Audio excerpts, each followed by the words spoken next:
Mickoski dhe VMRO nuk kanë ndërmend të heqin dorë nga përpjekjet për manipulim dhe abuzim me mbi 200.000 vota nga diaspora. Kështu tha Bogdanka Kuzeska, antarja e bordit ekzekutiv të LSDM-s. Ajo vlerëson se VMRO, pasi ai kuptoi se nuk mund t'i kundërvihet metodës së kontrabandistëve të votimit elektronik të diasporës pa asnjë kontroll, tani po provon një lloj votimi me post dhe përsëri pa asnjë kontroll dhe garanci për respektimin e vullnetit të lirë të qytetarëve. Kuzeska thot se agenda e reformave nuk është e rëndësishme për Mickoskin, por vetëm justifikim, pasi që për të e rëndësishme është vetëm grabitja zgjedhore.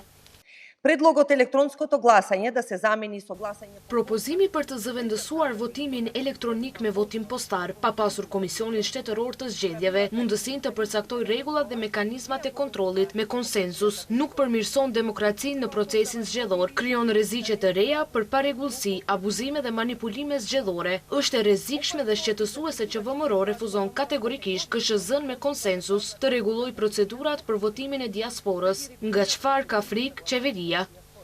Kuzeska ka sqaruar se LSDM nuk është kundër votimit të diasporës, por është kundër një metode votimi që nuk siguron siguri, transparencë dhe mbrojtje të vullnetit zgjedhor.